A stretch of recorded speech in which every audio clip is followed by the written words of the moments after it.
Hello, my name is Colonel Robert Rowan, and without sounding like a bit of a braggart, I'm often referred to as one of the most famous patriots of the American Revolution. I was a staunch patriot for American liberty and was instrumental in Cumberland County declaring its independence from Great Britain.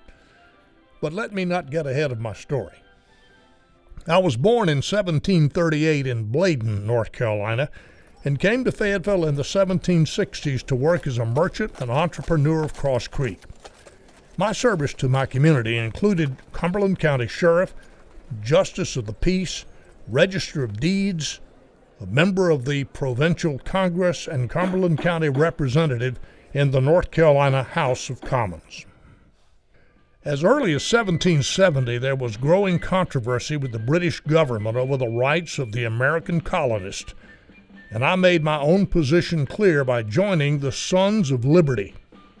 In 1775, my life changed dramatically when at a meeting in Wilmington, I copied the text of what became the Cumberland Association or Liberty Point Resolves. I returned to Fayetteville and presented it to my fellow patriots. I was the first of 55 patriots to sign the resolution, which pledged to defend our injured country against every foe and to go forth and be ready to sacrifice our lives and fortunes to secure her freedom and safety.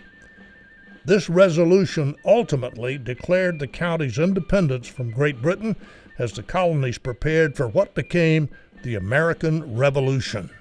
In August of 1775, I was chosen as a delegate to the Third Provincial Congress, and by September 1st, 1775, responded to a call from the Continental Congress as they were raising 2 regiments of 500 men each for the Continental Line. I was appointed captain in the 1st Regiment under Colonel James Moore, where we were to defend the bridge over Rockfish Creek from Loyalist Highlanders marching to Wilmington along the Cape Fear River. In February 1776, my regiment fought in the Battle of Moore's Creek, and then again at the Battle of Breach Inlet, South Carolina on June 28, 1779. In November and December of 1776, I attended the Provincial Congress and was appointed to take custody of a supply of salt, then a scarce commodity, to be held for public use at Cross Creek. With the help of a small group of volunteers, I prevented a mob of about 140 persons from taking the supplies by force.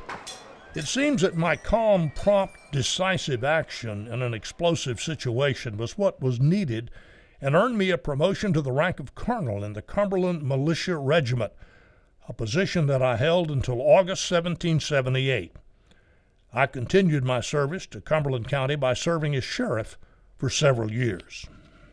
In 1783, the General Assembly voted to change the name of the Cross Creek Township to Fayetteville in honor of General Marquis de Lafayette, and I was selected as one of the 7 men appointed as directors to govern the town. My last public service role was as Register of Deeds from August 1792 to September 1794. At the completion of my public service, I returned to my lovely home in Fayetteville on Rowan Street and my beautiful plantation known as Hollybrook, located 4 miles outside of town on the road to Wilmington. Sadly, I didn't have much time for leisure living as I died at Hollybrook on October 26, 1798, at the age of 60. Here I am surrounded by many notable patriots, each one with an amazing story of their own. But if I could summarize how I would like to be remembered, it would be that I was a man of character, distinguished by integrity, generosity, sincerity, resolve, and most importantly, a true patriot committed to liberty and freedom.